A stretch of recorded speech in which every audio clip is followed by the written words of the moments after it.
Hello दोस्तों, good morning, जोहार, नमस्कार, प्रणाम, सत श्री अकाल, अस्सलामु अलैकुम, आदाब। कैसे हैं आप सब? उम्मीद है आप लोग अच्छे होंगे। आज हम हर रोज की तरह फिर से हाजिर हैं झारखंड के तमाम छोटी बड़ी खबरों के साथ। खबरों को शुरू करने से पहले अभी तक आपने B2B news Jharkhand news channel को सब्सक्राइब नहीं किया है तो सब्सक्राइब कर दीजिए, ताकि झारखंड में होने वाली तमाम छोटी बड़ी खबरों से खुद को अपडेट रखें और जानकारी से अवगत हो सकें। तो चलिए बात करते हैं आज के तमाम छोटी बड़ी खबरों पर नजर डाल। मैया सम्मान योजना 7,500 रुपए की नई लिस्ट जारी। सरकार के द्वारा दिए गए आश्वासन के तहत महिलाओं के लिए अभी तक कुछ किस्तों तक का लाभ प्रदान कर दिया गया है। बता दें कि राज्य में पिछले महीनों से मैया सम्मान योजना के अंतर्गत पंजीकृत महिलाओं के बीच योजना की 6वीं, 7वीं एवं 8वीं किस्त का इंतजार हो रहा है। ऐसी महिला है जो मैया सम्मान योजना की विलंबित हुई पिछली 3 किस्तों का इंतजार कर रही थी। उन सभी के लिए हाल ही में बहुत ही अच्छी खुशखबरी दी गई है, क्योंकि झारखंड राज्य सरकार के द्वारा बजट के आधार पर पिछली तीनों किस्तें महिलाओं के खाते में हस्तांतरित कर दी गई हैं। बताते चलें कि 2500 रुपए के आधार पर महिलाओं के लिए 3 किस्तों में 7,500 दिए गए हैं, जो एक साथ ही महिलाओं के खाते में पहुंचाई गए हैं। झारखंड राज्य सरकार के द्वारा तीनों किस्तों की राशि हस्तांतरित किए जाने के साथ बेनिफिशियरी लिस्ट को भी संशोधित किया गया है। जो महिलाएं मैया सम्मान योजना से पंजीकृत हैं तथा अभी तक उनके लिए जारी हुए इस लाभ की पर्याप्त रूप से जानकारी नहीं है, उन सभी को योजना की जारी हुई 7,500 रुपए की बेनिफिशियरी लिस्ट में अपना नाम चेक कर लेना चाहिए तथा लाभ की जानकारी से परिचित हो जाना चाहिए। झारखंड में आज से बिजली हुई महंगी, ग्रामीण और शहरी इलाकों में बढ़े रेट। झारखंड में 1 मई से बिजली की कीमतें बढ़ा दी गई हैं। अब ग्रामीण इलाकों में घरेलू उपभोक्ताओं को 40 पैसे और शहरी इलाकों में 20 पैसे प्रति यूनिट ज्यादा चुकाने होंगे। इसके साथ ही गांवों में घरेलू बिजली की नई दर 6 रुपए 70 पैसे और शहरों में 6 रुपए 85 पैसे प्रति यूनिट हो गई है। ये दरें बिना किसी सरकारी सब्सिडी के हैं। झारखंड बिजली वितरण निगम लिमिटेड JBVNL ने वर्ष 2025 से 26 के लिए बिजली दरों में 40.2% बढ़ोतरी का प्रस्ताव झारखंड राज्य विद्युत नियामक आयोग JSIRC को भेजा था। आयोग ने लोगों की आपत्तियां, सुझाव और राज्य सलाहकार समिति की राय जानने के बाद नया टैरिफ जारी किया। आयोग ने कृषि उपभोक्ताओं के लिए बिजली दरों में कोई बदलाव नहीं किया है। किसानों को पहले की तरह पुरानी दरों पर ही बिजली मिलेगी। साथ ही अब किसी भी उपभोक्ता को मीटर रेंट नहीं देना होगा और फिक्स चार्ज में भी कोई बढ़ोतरी नहीं की गई है। अब इलेक्ट्रिक वाहन चार्जिंग स्टेशन के लिए भी बिजली दरें तय कर दी गई हैं। दिन के समय सुबह 9 से शाम 5 बजे यानी सोलर ऑनवर में 7 रुपए 31 पैसे और नॉन सोलर ऑनवर में 8 रुपए 77 पैसे प्रति यूनिट की दर तय की गई है। रूफटॉप सोलर को बढ़ावा देने के लिए ग्रॉस मीटरिंग की दर 4 रुपए 16 पैसे और नेट मीटरिंग की दर 3 रुपए 80 पैसे प्रति यूनिट तय की गई है। ग्रीन एनर्जी टैरिफ के लिए पहले 8 रुपए 75 पैसे प्रति यूनिट का प्रस्ताव था, जिसे घटाकर 60 पैसे प्रति यूनिट कर दिया गया है। बिजली दर बढ़ाने पर अमर बावरी का तंज, कहा सरकार ने पहले मुफ्त बिजली के सपने दिखाए, अब दे रही झटके। बीजेपी नेता अमर कुमार बावरी ने बिजली की कीमतें बढ़ने पर झारखंड सरकार को निशाने में लिया है। उन्होंने झारखंड सरकार पर तंज कसते हुए कहा कि मुफ्त बिजली के सपने दिखाकर अब झटका देने का काम शुरू हो गया है। हेमंत सरकार ने चुनाव से पहले कहा था कि बिजली मुफ्त देंगे, लेकिन 1 मई से बिजली की कीमतें बढ़ा दी गई हैं। उन्होंने कहा हेमंत सरकार ने चुनाव से पहले कहा था बिजली मुफ्त देंगे, अब 1 मई से कहा बिल जरा ध्यान से देखिएगा। आगे उन्होंने कहा झारखंड की जनता अब समझ गई है, जो सरकार वोट के समय वोल्टेज हाई करती है वो जीतते ही बिजली का झटका देना नहीं भूलती। कठनी और करनी में इतना फर्क कि अब मीटर भी कंफ्यूज हो जाए। सवाल ये नहीं कि बिजली महंगी हुई है, सवाल यह है कि वादों की रोशनी इतनी जल्दी कैसे गुल हो गई। मजदूर दिवस पर सीएम हेमंत सोरेन ने दी बधाई, कहा श्रमिकों के साथ दृढ़ता से खड़ी है अबुआ सरकार। हर साल 1 मई को पूरी दुनिया में अंतर्राष्ट्रीय श्रमिक दिवस मनाया जाता है। इस अवसर पर मुख्यमंत्री हेमंत सोरेन ने सभी को शुभकामनाएं दी हैं। उन्होंने कहा देश की अर्थव्यवस्था का पहिया घुमाने में हमारे श्रमिक भाइयों एवं बहनों की अथाह मेहनत और अथक संघर्ष का महत्वपूर्ण योगदान होता है। हमारे सभी श्रमिक भाइयों बहनों के साथ हमेशा दृढ़ता के साथ खड़ी है अबुआ सरकार। आज अंतर्राष्ट्रीय श्रमिक दिवस की आप सभी को हार्दिक बधाई, शुभकामनाएं और जोहार। 5 मई तक झारखंड में बारिश आंधी की चेतावनी। आज 20 जिलों में ऑन-रेंज अलर्ट। झारखंड में भीषण गर्मी से फिलहाल राहत मिल रही है और यह राहत अगले 5 दिनों तक बनी रहने की उम्मीद है।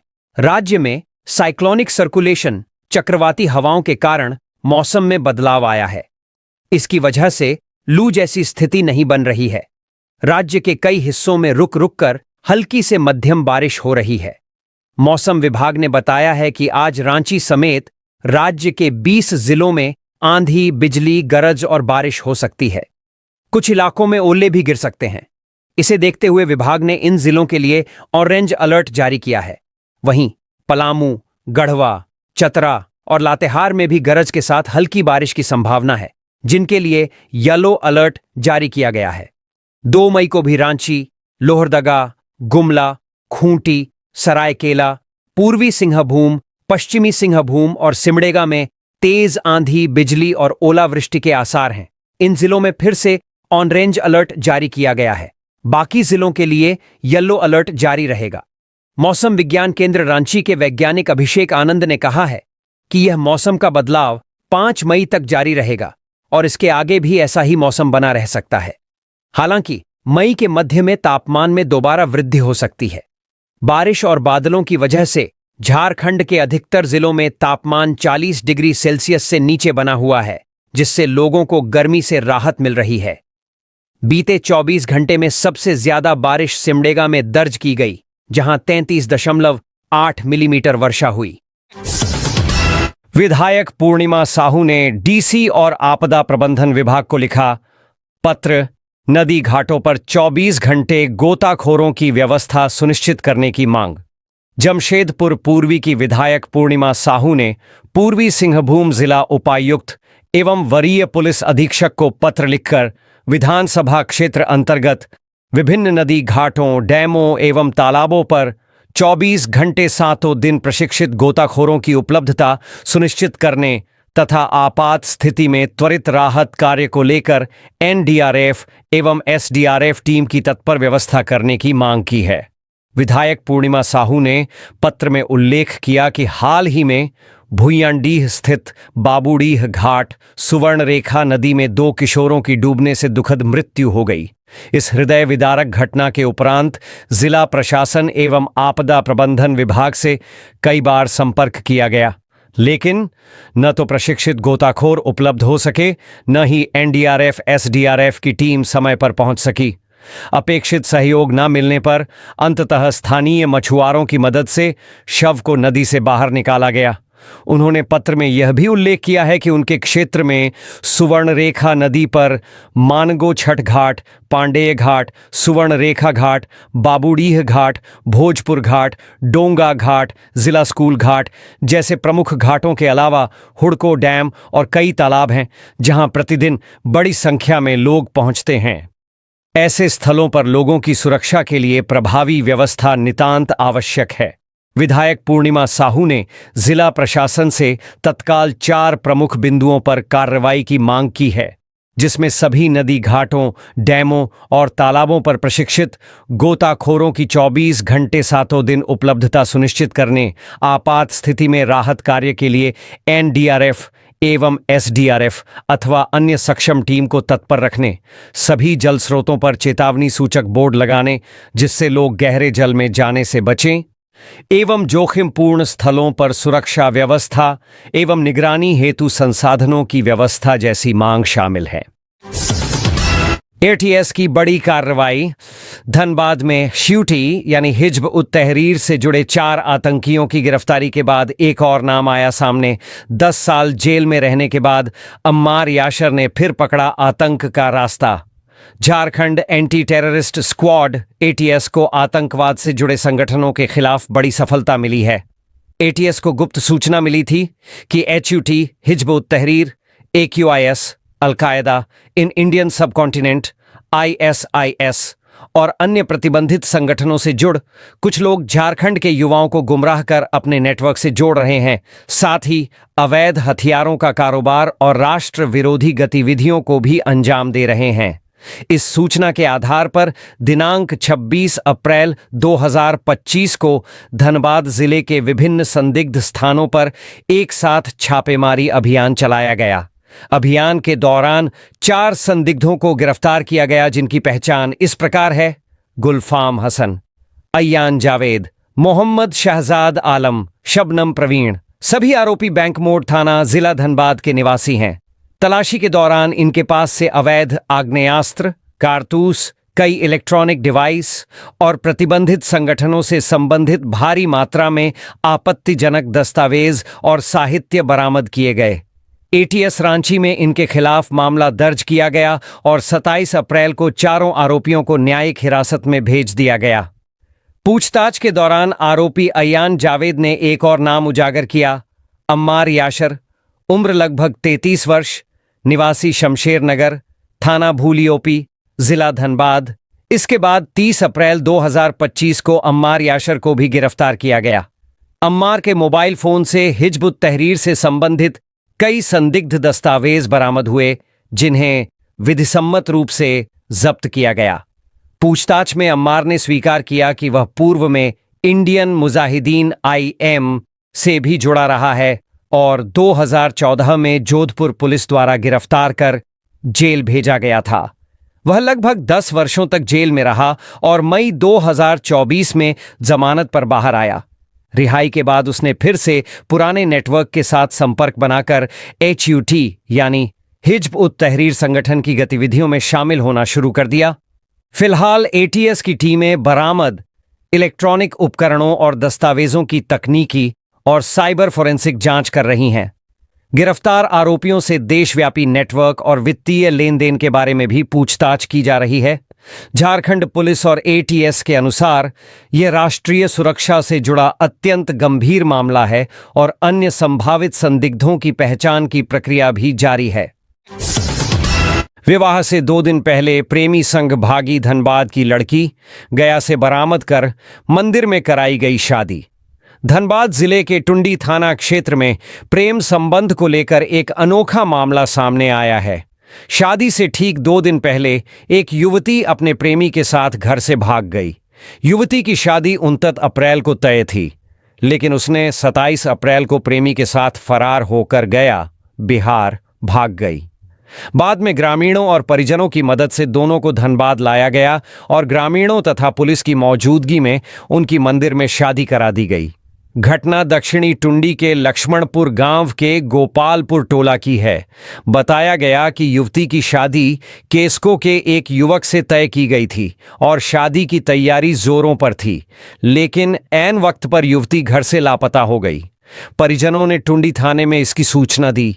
पुलिस जांच में यह पता चला कि युवती अपने प्रेमी के साथ बिहार के गया जिले में है। परिजनों और ग्रामीणों की एक टीम गया पहुंची और दोनों को ढूंढकर वापस धनबाद लेकर आई। इसके बाद दोनों को टुंडी थाने की पुलिस को सौंपा गया।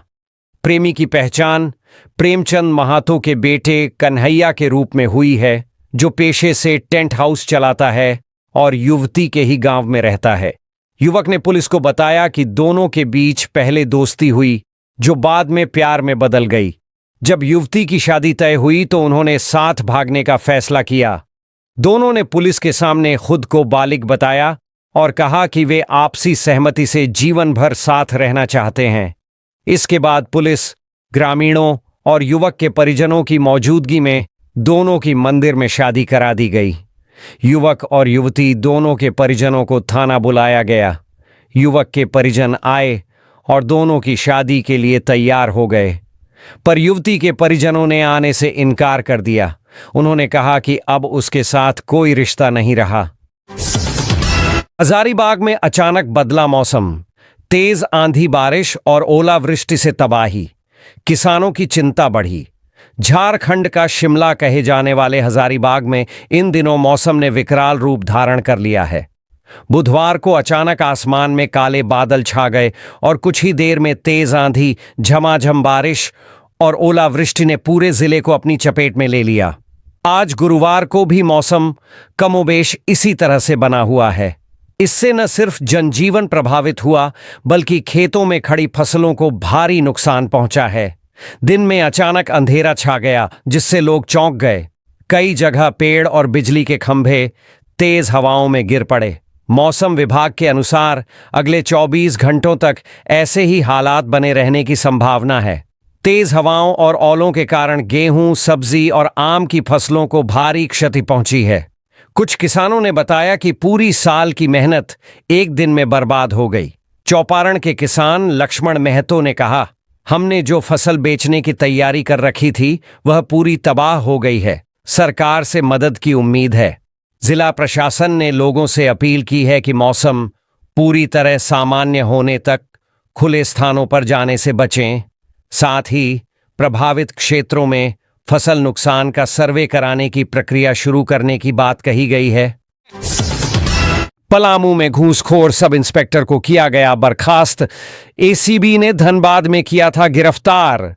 पलामू के नक्सल प्रभावित इलाके में तैनात एक सब इंस्पेक्टर को रिश्वत लेने के आरोप में सेवा से हटा दिया गया है। यह कार्रवाई बोकारो रेंज के डीआईजी द्वारा की गई है। सब इंस्पेक्टर 2018 बैच के अधिकारी थे और वर्ष 2024 से पलामू में तैनात थे। मामला 2022 का है जब धनबाद में तैनाती के दौरान एक केस की डायरी लिखने के एवज में सब इंस्पेक्टर ने 50,000 रुपए की रिश्वत मांगी थी। पीड़ित ने इस बारे में एसीबी से शिकायत की। जांच के बाद एसीबी ने उन्हें 15,000 रुपए घूस लेते रंगे हाथों पकड़ लिया। गिरफ्तारी के बाद सब इंस्पेक्टर को जेल भेजा गया और विभागीय जांच शुरू हुई। उन्हें तत्काल निलंबित कर दिया गया था। बाद में निलंबन हटने पर उनका ट्रांसफर पलामू कर दिया गया था। पलामू पुलिस को बर्खास्तगी का आदेश प्राप्त हो चुका है। पलामू एसपी रीश्मा रमेशन ने इसकी पुष्टि करते हुए बताया कि विभागीय आदेश के तहत उन्हें सेवा से हटा दिया गया है और इसकी जानकारी संबंधित अधिकारी को दे दी गई है। फिर ब्यूरोक्रेसी में भारी फेरबदल की शुरू होगी कवायद। मुख्यमंत्री हेमंत सोरेन के विदेश यात्रा से लौटने के बाद एक बार फिर ब्यूरोक्रेसी में भारी फेरबदल की कवायद शुरू होगी।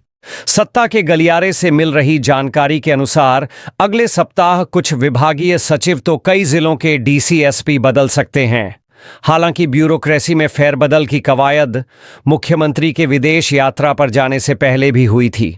उस समय कयावत का यह प्रयास अंतिम मुकाम हासिल नहीं कर सका। फिर मुख्यमंत्री के लगभग 12 दिनों तक झारखंड से बाहर रहने के कारण मामला लटक गया। अब मुख्यमंत्री के 30 अप्रैल को विदेश यात्रा से राजधानी रांची लौट आने के बाद ट्रांसफर पोस्टिंग की यह प्रक्रिया आगे बढ़ेगी।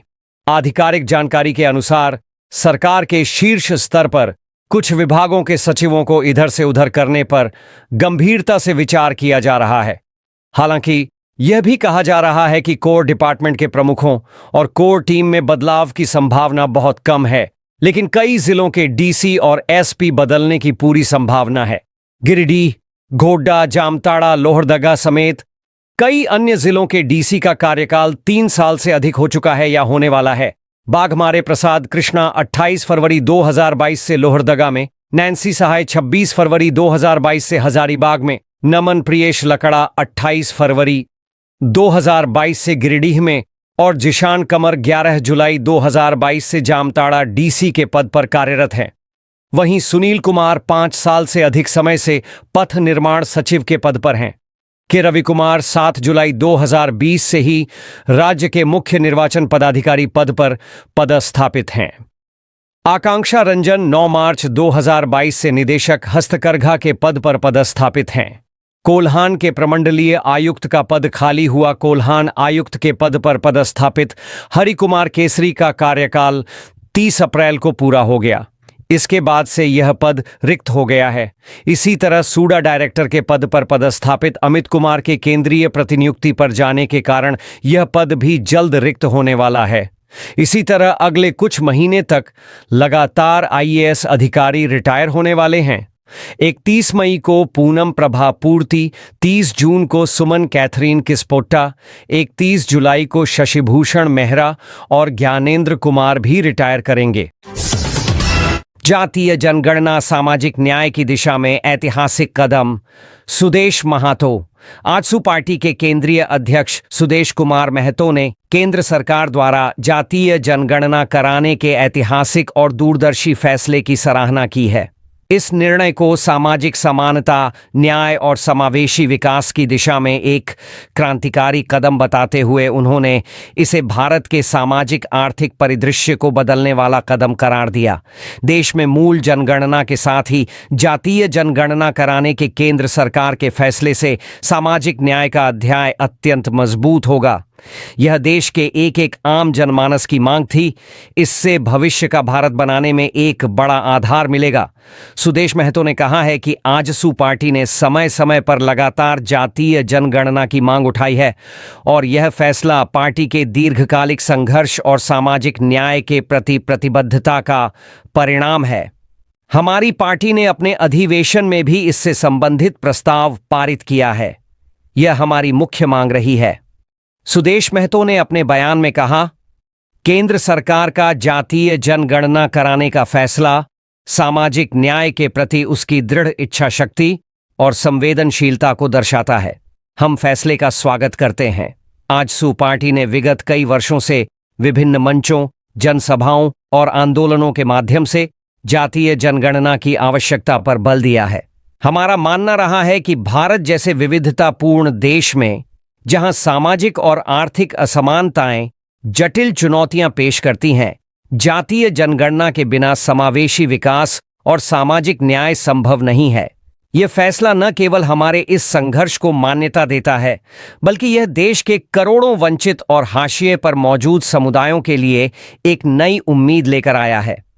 उन्होंने झारखंड के संदर्भ में इस निर्णय के महत्व को विशेष रूप से रेखांकित करते हुए कहा, झारखंड एक आदिवासी बहुल राज्य है, जहां आदिवासी, दलित, पिछड़े, अल्पसंख्यक और अन्य वंचित समुदायों ने ऐतिहासिक रूप से सामाजिक आर्थिक उपेक्षा का सामना किया है। आजसू पार्टी ने हमेशा इन समुदायों की आवाज को बुलंद किया और उनके अधिकारों के लिए संघर्ष किया है। हमने बार बार इस बात पर जोर दिया कि बिना जातीय जनगणना के इन समुदायों की सटीक जनसंख्या, उनकी सामाजिक आर्थिक स्थिति और उनकी जरूरतों को समझना असंभव है। यह फैसला झारखंड के इन समुदायों के लिए एक नया द्वार खोलेगा, जिससे सरकारी योजनाएं और संसाधन उन तक प्रभावी ढंग से पहुंच सकेंगे। सुदेश महतो ने जातीय जनगणना के व्यापक प्रभावों पर प्रकाश डालते हुए कहा, यह जनगणना केवल आंकड़ों का संग्रह नहीं है, बल्कि यह सामाजिक परिवर्तन और समानता का एक आंदोलन है। इसके आंकड़े नीति निर्माण में पारदर्शिता और जवाबदेही सुनिश्चित करेंगे। यह हमें यह समझने में मदद करेगा कि कौन से समुदाय शिक्षा, रोजगार, स्वास्थ्य और अन्य बुनियादी सुविधाओं से वंचित हैं। यह फैसला हमें यह जानने में सक्षम बनाएगा कि किन समुदायों को शैक्षिक छात्रवृत्तियों, कौशल विकास कार्यक्रमों या विशेष आर्थिक सहायता की आवश्यकता है। मजदूर दिवस पर समारोह। अब ठेकेदार ही श्रमिकों के भाग्य विधाता बन गए हैं, सरयू राय। मजदूर दिवस के मौके पर जमशेदपुर के मिलानी हॉल में जनता दल यूनाइटेड द्वारा आयोजित सम्मान समारोह में असंगठित मजदूरों की बदतर स्थिति पर चिंता जताई गई। कार्यक्रम में विशेष अतिथि विधायक सरयू राय ने कहा कि आज ठेकेदार ही मजदूरों के भाग्य विधाता बन गए हैं। असंगठित क्षेत्र में मजदूरों की संख्या तेजी से बढ़ रही है, जबकि संगठित क्षेत्र सिकुड़ रहा है। उन्होंने कहा कि सरकारें मजदूरों के प्रति सहृदय नहीं हैं और कई कंपनियां मुनाफा घटते ही उत्पादन बंद कर मजदूरों को सड़क पर छोड़ देती हैं। सरयू राय ने कहा कि अब मजदूरों की परिभाषा बदल रही है। स्किल डेवलपमेंट और बौद्धिक श्रम भी इसमें शामिल हो चुके हैं। यूनियनों को लेकर भी कंपनियों की नीतियों पर सवाल उठाए गए। राज्यसभा सांसद व जदयू प्रदेश अध्यक्ष खीरू महतो ने कहा कि मजदूरों की मजदूरी असमान है और आउटसोर्सिंग ने हालात और बिगाड़ दिए हैं। सरकारें न्यूनतम मजदूरी मनमाने ढंग से तय कर रही हैं, बिना मजदूर प्रतिनिधियों की भागीदारी के। उन्होंने कहा कि मजदूरों को संगठित कर उनका आइडेंटिटी कार्ड जारी करना जरूरी है। अगर हालात नहीं सुधरे तो भविष्य में मजदूर मिलना भी मुश्किल हो जाएगा। नक्सल समस्या को लेकर डीजीपी अनुराग गुप्ता की हाई लेवल मीटिंग, 12 अहम निर्देश दिए। राज्य के पुलिस महानिदेशक अनुराग गुप्ता ने 1 मई गुरुवार को नक्सल प्रभावित जिलों में चल रहे अभियानों की समीक्षा के लिए हाई लेवल मीटिंग की। यह मीटिंग लातेहार, हजारीबाग, चाईबासा, लोहरदगा और पलामू जैसे संवेदनशील जिलों में पहले से दिए गए निर्देशों के अनुपालन को लेकर की गई। रांची में आयोजित इस उच्च स्तरीय बैठक में एडीजी अभियान संजय आनंद लाटकर, आईजी अभियान Amol Venugopal, SIB DIG Chandan Jha, Ranchi zone के आईजी अखिलेश कुमार झा, पलामू जोन के आईजी सुनील भास्कर समेत कोल्हान, रांची और पलामू प्रमंडल के डीआईजी और सभी जिलों के एसपी मौजूद थे। बैठक के दौरान डीजीपी ने भाकपा, माओवादी समेत अन्य उग्रवादी संगठनों और उनके सहयोगी समूहों की गतिविधियों पर रोक लगाने के लिए 12 ठोस निर्देश दिए। इनमें शामिल हैं जिलों के एसपी अपने क्षेत्र में लेवी वसूली और धमकी से जुड़ी घटनाओं की नियमित समीक्षा करें और एफआईआर दर्ज करने की स्थिति स्पष्ट करें। आगजनी व तोड़फोड़ की घटनाओं पर त्वरित कार्रवाई के लिए सूची तैयार कर प्राथमिकता दें। फरार नक्सलियों के खिलाफ कुर्की जब्ती वारंट लेकर कार्रवाई तेज करें। लेवी के पैसे से जुटाई गई संपत्तियों की पहचान कर उन्हें जब्त किया जाए। सक्रिय उग्रवादियों की प्रोफाइल बनाकर फील्ड यूनिट को साझा करें ताकि उनकी पहचान हर स्तर पर संभव हो। मुख्यालय से प्राप्त खुफिया सूचनाओं पर तुरंत एक्शन लें ताकि नक्सलियों को भागने का मौका न मिले। फरार उग्रवादियों पर इनाम घोषित करने का प्रस्ताव जल्द भेजें। सरेंडर पॉलिसी और नक्सल विरोधी अभियानों को जनता के बीच प्रभावी ढंग से प्रचारित करें। खुफिया तंत्र को और मजबूत करें ताकि सूचना समय पर मिले। ठेकेदारों और कंपनियों के प्रतिनिधियों के साथ जिलों में समन्वय बैठकें करें। कंपनियों और परियोजनाओं के स्थलों पर सीसीटीवी लगाने को लेकर ठोस पहल करें। जमानत पर छूटे उग्रवादियों और अपराधियों पर निगरानी बनाए रखने के लिए थाना स्तर पर निर्देश जारी करें। डीजीपी ने जोर देकर कहा कि नक्सल समस्या के स्थायी समाधान के लिए समन्वित रणनीति और त्वरित कार्रवाई ही कारगर साबित होगी।